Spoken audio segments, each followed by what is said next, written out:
एक समय की बात है। एक छोटे से गांव में एक औरत रहती थी जिसका नाम माया था। माया बहुत सुंदर और दयालु थी, लेकिन उसकी सास और गांव के लोग उसे बुरी औरत समझते थे। माया का पति एक व्यापारी था जो अक्सर काम के सिलसिले में गांव से बाहर रहता था। माया की सास उसे तरह तरह के कामों में उलझा कर रखती और उसे ताने देती रहती थी। एक दिन माया की सास ने उसे इतना सताया कि माया ने तंग आकर आत्महत्या कर ली। कहते हैं, माया की आत्मा को इस अनचाही मौत का इतना क्रोध था कि वह चुड़ैल बनकर वापस आई।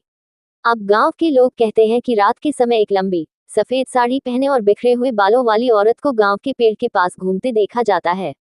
उसके पैरों की दिशा उल्टी होती है और वह अक्सर अपने शिकार की खोज में रहती है। गांव के लोगों का मानना था कि माया की आत्मा बदले की भावना से भरी हुई थी। जिन लोगों ने उसके साथ बुरा बर्ताव किया था, उन्हें वह अलग अलग तरीकों से डराने और नुकसान पहुंचाने लगी। उसकी हंसी इतनी डरावनी थी कि लोग रात में घरों से बाहर निकलने से डरते थे।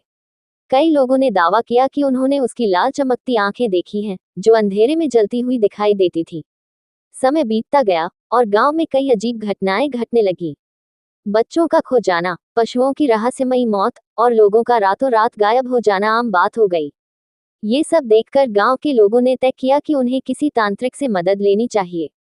एक दिन गांव में एक तांत्रिक आया जिसने माया की आत्मा को शांत करने का प्रयास किया। तांत्रिक ने बताया कि माया की आत्मा को शांति तभी मिलेगी जब उसके साथ हुए अन्याय को स्वीकार किया जाएगा और उसकी आत्मा के लिए प्रायश्चित किया जाएगा। गांव के लोगों ने माया के लिए प्रायश्चित किया और उसकी आत्मा की शांति के लिए पूजा आयोजित की।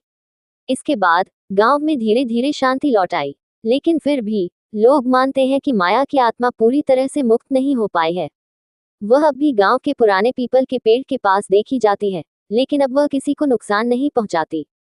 इस कहानी का संदेश यह है कि समाज में महिलाओं के साथ अन्याय और अत्याचार नहीं होना चाहिए। ये केवल चुड़ैलों की कहानी नहीं है, बल्कि उन सभी महिलाओं की आवाज है जिनके साथ गलत हुआ है। समाज को ये समझना चाहिए कि किसी के साथ बुरा करने का अंजाम हमेशा बुरा ही होता है, चाहे वह किसी भी रूप में हो।